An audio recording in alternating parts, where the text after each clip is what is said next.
The 2023 NFL regular season is now past us, so now's the time to take a look back at last year's draft and grade every player that was taken during the first round. So naturally, we have to take a look at Bryce Young, who is going to get a C. Look, I could give him a much worse grade based on stats alone, but he's literally on the worst possible situation. I wouldn't call him a bust until year 2 is done, but yeah, in the meantime, he isn't looking very promising. Now for CJ Stroud on the other hand, A+. Statistically speaking, he's having the best start to a career by a quarterback ever. He single-handedly restored hope for this Houston franchise, and the potential he displays is just breathtaking. Moving on to the Texans once again, they get an A with Will Anderson. He was a clear-cut number 1 edge rusher of the class, so it made sense to trade out for him. Anderson has been a beast for the Texans and arguably one of the biggest contributing factors to the success of this defense. Now for Anthony Richardson, B. If I'm being honest here, he was looking surprisingly good before getting hurt. I really don't know how good he'll eventually turn out, but since he missed most of last season games, I think I'll stay with a B in the meantime. Up next for Devon Witherspoon, A+. The Seahawks nailed this pick despite some casuals saying it was a reach. Witherspoon showcased his abilities since they won in Seattle, and he's quickly becoming one of the best cornerbacks in the league, which is amazing for the Seahawks considering they've also got Tyreek Woolen. Now for Paris Jensen, C. To be fair, this didn't look as a terrible pick at the time of the draft, but oh boy did it backfire.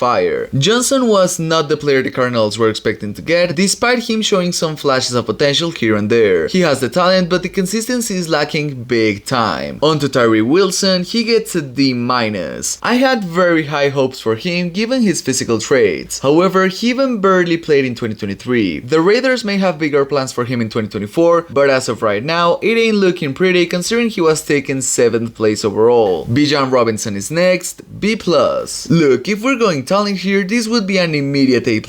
However, the production was just not there yet. Yeah, I would definitely blame that on Arthur Smith not using his best player on offense, but hey, it is what it is. Still, Bijan has the potential to become one of the best running backs the game has ever seen. Up next is Jalen Carter with yet another A+.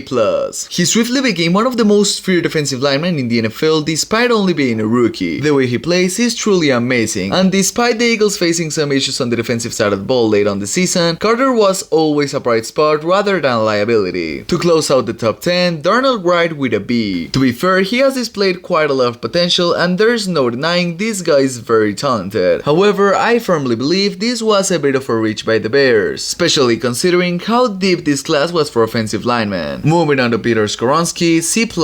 Months before the draft, he was the unanimous number 1 lineman, but he slowly fell everyone's draft boards, and now we saw why. He has talent, but he's just not producing at the level the Titans expecting him to, especially since he was taken way higher than he was projected to. On to Jahmyr Gibbs, A. This seemed as a reach for many, but Gibbs made sure to show everyone why he was drafted this high. Despite the Lions taking their sweet time to give him a big workload, Gibbs still had massive production and displayed loads of talent in year 1. Now for Lucas Van Ness, C. He didn't have a bad season, but he didn't even come close to fulfilling the expectations that come along with being a top 15 pick. The potential is there, but it's still way too soon to grade this pick accurately. Moving on to Broderick Jones, B+.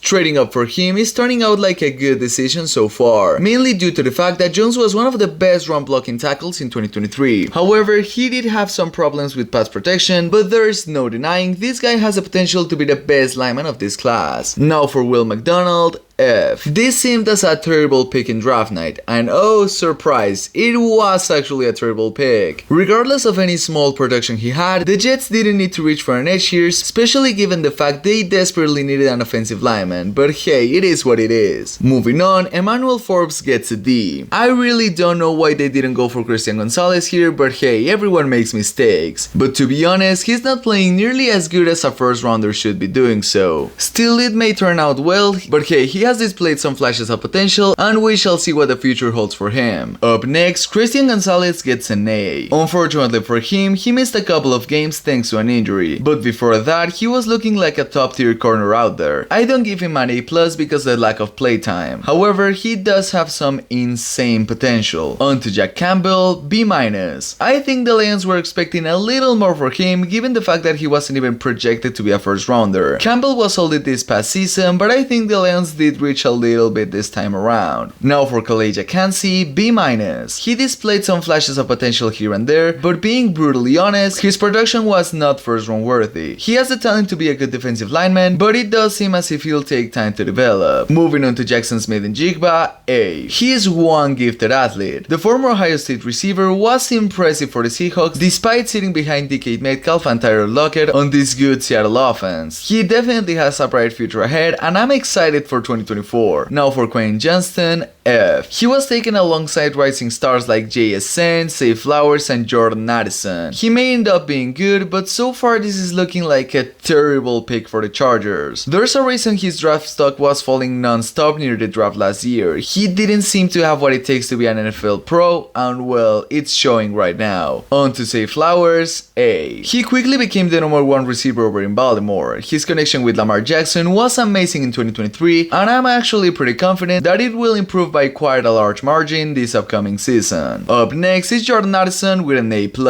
In my opinion, he's the most talented receiver of this rookie class. Addison produced well being second to Justin Jefferson, and even managed to step up his game when facing the challenge of being the team's #1 wideout for a couple of weeks. Then Deontay Banks gets a B+.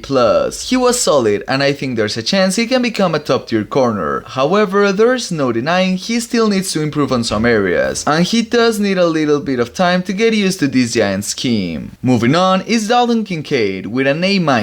He was honestly a very good tight end in 2023. Stat-wise, it may not seem like it, but considering he's a rookie and he sat behind Dawson Knox for some time, you get why the numbers are a bit misleading. The future is very bright for him. Now for Massey Smith, F. This was a very questionable pick back in April, and well, it now looks even worse. Smith isn't nearly as productive as the Cowboys hoped he would be, and he isn't even getting any playtime. Like, let's be real, his 9 tackles on the year speak for themselves. Moving on, we have Anton Harrison with a C. He looked like a promising player, but I think the Jaguars were a little bit disappointed with him. He still needs some time to properly develop, but so far this isn't looking like an amazing pick. On to Myles Murphy, he gets a C+.